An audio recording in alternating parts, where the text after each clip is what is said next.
بسم اللہ الرحمن الرحیم۔ السلام علیکم۔ وشی وائس چینل میں آپ سب دوستوں کو خوش آمدید کہتے ہیں۔ سلطان صلاح الدین ایوبی کے دور سلطنت میں ایک چھوٹے سے گاؤں میں 3 ظالم ڈاکو رہتے تھے۔ وہ ڈاکو بڑے سنگ دل اور عیش پرست تھے۔ ان تینوں نے اپنے خوف اور ڈر کی وجہ سے لوگوں کے دلوں میں دھاک بٹھا دی تھی۔ وہ جہاں بھی جاتے اپنی دہشت سے لوگوں کو خوف زدہ کر کے سب کچھ لوٹ لیتے، لیکن کوئی بھی ان کے قریب نہ آ پاتا۔ کئی بار گاؤں والوں نے اس مسئلے پر غور کرنے کے بارے میں سوچا کہ آخر ان ڈاکوؤں کو کیسے روکا جائے، لیکن ہر بار وہ ناکام رہتے۔ وہ بہت طاقتور تھے، ان کی تلوار بازی دیکھ کر ایسا لگتا تھا کہ وہ کوئی عام انسان نہیں بلکہ کسی بڑے بادشاہ کے جنگجو رہ چکے ہیں۔ ایک دفعہ وہ تینوں ظالم ڈاکو اپنے گھوڑے پر سوار ایک بستی سے گزر رہے تھے کہ ان کی نظر ایک حویلی پر پڑی۔ وہ تینوں رک گئے اور انہوں نے اس حویلی میں ڈاکہ ڈالنے کا منصوبہ بنایا۔ تینوں نے دیوار چھلانگ کر حویلی کے اندر داخل ہو گئے۔ سورج غروب ہو چکا تھا، تھوڑا تھوڑا اندھیرا ہو رہا تھا۔ جب وہ تینوں ڈاکو اندر گئے تو ایک کمرے کا دروازہ بند تھا۔ انہوں نے سوچا کہ اسی کمرے میں ہی کچھ نہ کچھ چھپا ہوا ہوگا، لہٰذا اسی کمرے کے اندر ہی داخل ہوتے ہیں۔ جب وہ تینوں اس کمرے کے اندر داخل ہوئے تو دیکھا کہ اس کے اندر 3 نوجوان ہم شکل بہنیں اپنے اپنے بستر پر سوئی ہوئی تھی۔ انہوں نے اتنی شدت سے دروازہ کھولا کہ ان تینوں کی آنکھ کھل گئی۔ اندر دیا بجھا ہوا تھا، اندھیرے کی وجہ سے وہ ایک دوسرے کی صحیح شکلیں بھی نہیں دیکھ پا رہے تھے۔ لڑکیاں خوفزدہ ہو گئی کہ آخر اچانک ان کے سر پر کون آ گیا۔ ان میں سے ایک بہن بولی، اے ظالم انسان، تم کون ہو اور سیدھا ہمارے کمرے کے اندر کیوں چلے آئے ہو؟ کیا تمہاری اپنے گھر میں ماں بہنیں نہیں؟ تو ان میں سے ایک ڈاکو نے کہا، زندگی میں بہت حسن دیکھا، لیکن ان تینوں سے زیادہ حسین و جمیل لڑکیاں کہیں نہیں دیکھی۔ وہ تینوں ان لڑکیوں پر فدا ہو چکے تھے اور وہ بھول گئے تھے کہ وہ حویلی کے اندر کیا کرنے آئے تھے۔ تینوں نے لوٹ مار کا ارادہ ترک کر لیا اور انہوں نے اندر سے دروازہ بند کر کے تینوں نے ان تینوں ہم شکل بہنوں سے زبردستی زنا کرنا شروع کر دیا۔ وہ لڑکیاں چیختی رہیں، چلاتی رہیں، لیکن ان کی مدد کے لیے کوئی نہ آیا۔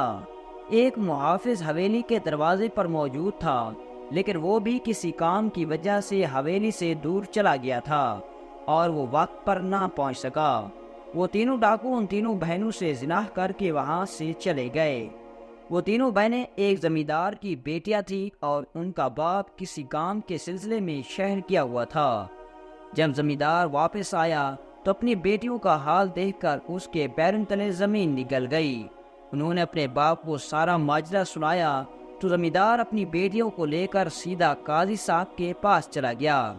جب قاضی صاحب نے سنا کہ یہ مقدمہ ان تینوں ڈاکوؤں کا ہے تو اس نے وہ مقدمہ سننے سے انکار کر دیا اور کہا کہ مجھے سلطان کے امیر نے بلایا ہے، لہذا یہ میں مقدمہ نہیں سن سکتا، تم 1 مہینے کے بعد حاضر ہونا۔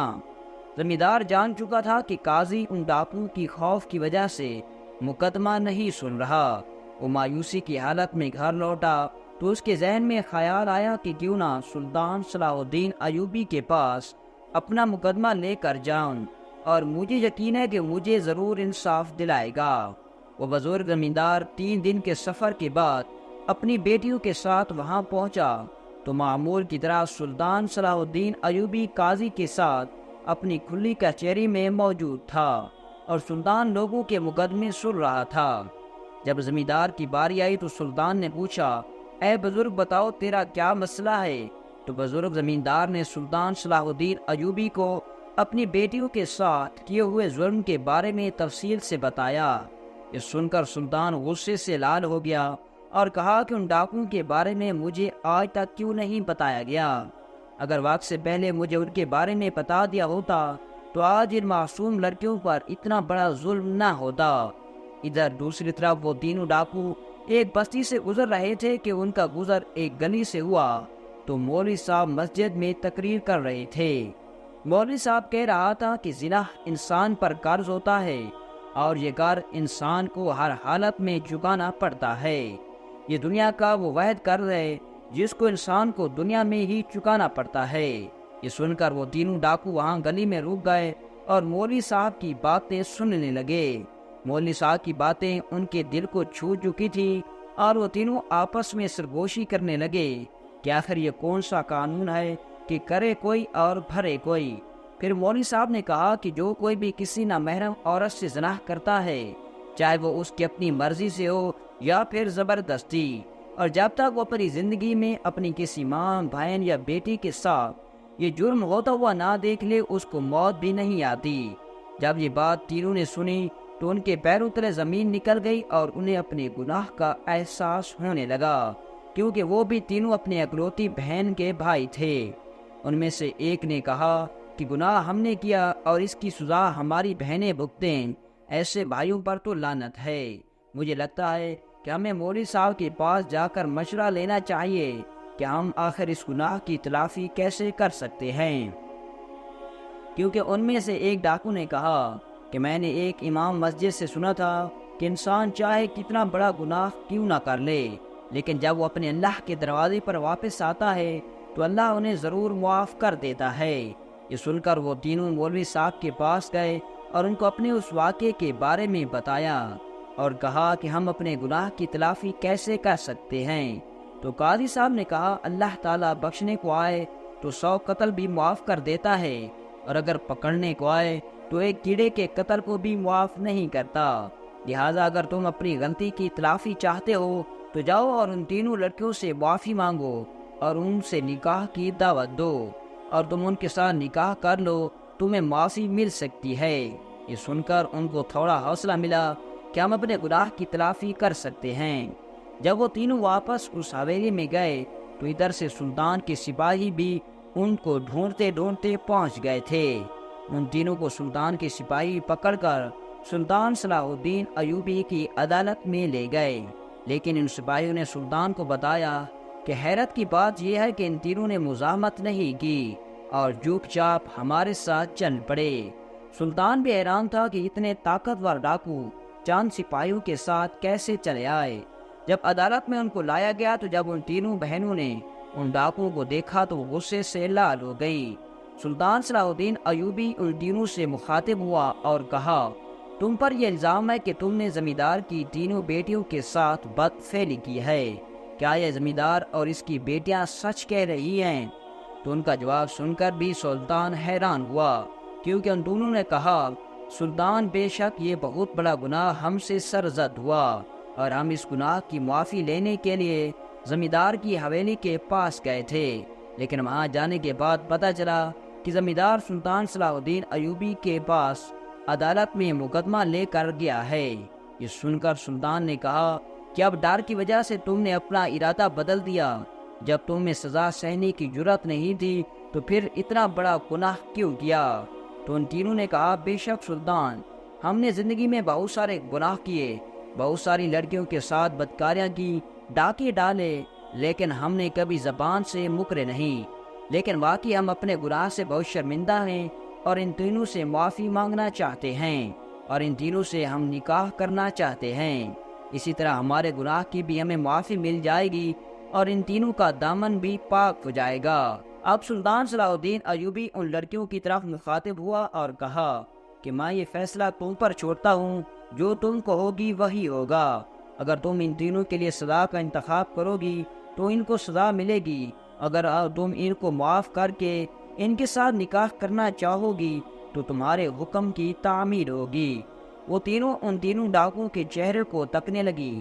اب وہ محسوس کر رہی تھی کہ جو تینوں اس رات اتنے ظلم اور دہشت کے ساتھ ان کے کمرے میں داخل ہوئے تھے، اب ان کے چہرے اترے ہوئے تھے، ان کے چہروں پر شرمندگی واضح دکھائی دے رہی تھی اور صاف واضح دکھائی دے رہا تھا کہ وہ اپنے کیے پر شرمندہ ہیں۔ ان تینوں نے کہا سلطان، ہم ان تینوں کو معاف کر کے ان کے ساتھ نکاح کرنا چاہتی ہیں، کیونکہ ہمیں پتہ ہے کہ یہ بات ہمارے گاؤں میں پھیل چکی ہے اور اس کے بعد کوئی بھی گاؤں کا نوجوان ہم سے شادی کرنے کے لیے تیار نہیں ہوگا، اور ہم اپنے بوڑھے باپ پر بوجھ نہیں بننا چاہتی، ہم ان سے شادی کرنے کے لیے تیار ہیں۔ اب سلطان نے کہا کہ مولوی صاحب کو بلایا جائے اور ان تینوں کا نکاح پڑھایا جائے۔ تو ان تینوں میں سے ایک ڈاکو بولا سلطان، ہم نہیں جانتے کہ ان میں سے کون سی بہن کے ساتھ کس ڈاکو نے بدفعلی کی تھی، کیونکہ اس وقت کمرے میں اندھیرا کافی تھا اور ہم ان کی حسن کے نشے میں جھوٹ ان کو پہچان نہیں سکے۔ یہ تینوں ایک ہی شکل کی ہیں، پہلے اس مسئلے کا حل نکالا جائے۔ اب سلطان سوچنے لگ گیا کہ اب یہ دوسرا مسئلہ کھڑا ہو گیا۔ تھوڑی دیر سوچنے کے بعد سلطان نے اپنی ایک کنیز کو حکم دیا کہ جاؤ اور 3 دوپٹے لے کر آؤ۔ سلطان نے حکم دیا کہ لڑکیوں کے سر سے ان کے اپنے دوپٹے اتار دی جاؤ اور شاہی دوپٹے پہناتی جاؤ۔ اب سلطان نے کنیز کو حکم دیا کہ ایک ایک دوپٹہ ان ڈاکوں کے ہاتھوں میں دیتی جاؤ۔ جب تینوں ڈاکوں نے ایک ایک دوپٹہ لیا تو سلطان نے کہا کہ اس دوپٹے کو سونگھ کر بتاؤ کہ ان میں سے وہ کون سا دوپٹہ ہے جس میں وہ خوشبو آ رہی ہے جو اس رات تم نے ان کے جسم سے محسوس کی تھی۔ تینوں نے باری باری وہ 3 دوپٹے سونگے تو ان میں سے ایک نے کہا سلطان یہ والا دوپٹے سے یہی وہ خوشبو آ رہی ہے جو اس رات بالکل ان کے جسم سے آ رہی تھی۔ اب سلطان نے اس ڈاکو کو اور ان میں سے ایک بہن کو علیحدہ کر دیا اور باقی بھی اسی طرح دوپٹے کی خوشبو سونگھ کر انہیں ان بہنوں کو پہچان لیا۔ اس کے بعد ان تینوں کا نکاح ان کے ساتھ کرایا گیا اور اس کے بعد سلطان نے حکم دیا کہ شریعت کے مطابق ان تینوں کو جو یہ پہلے گناہ کر چکے ہیں سزا دی جائے اور اس کے بعد ان کو فوراً رہا کیا جائے۔ اور جب تینوں ڈاکوں کو سپاہی لے کر جانے لگے تو انہوں نے سلطان سے سوال کیا کہ آخر سلطان آپ کو کیسے پتا کہ ان کے جسم سے وہی خوشبو آئے گی؟ تو سلطان نے کہا کہ اللہ تعالیٰ نے ہر مسلمان کے جسم میں ایک خاص خوشبو پیدا کی ہے جو دوسرے کے جسم سے بالکل مختلف ہوتی ہے، اس لیے میں نے کہا کہ تم خوشبو سے پہچان لو کہ کون سی لڑکی تمہاری بیوی بننے والی ہے۔ سلطان کے حکم کے مطابق شریعت کے مطابق ان کو کوڑے مارے گئے اور سزا دی گئی۔ پھر وہ دونوں ڈاکو جو کہ اب نیک دن انسان بن چکے تھے اپنی اپنی بیویوں کے ساتھ واپس چلے گئے اور اسی طرح سلطان نے اس مقدمے کا فیصلہ کر دیا۔ دوستو اس واقعے میں کتنی سچائی ہے یہ تو لکھنے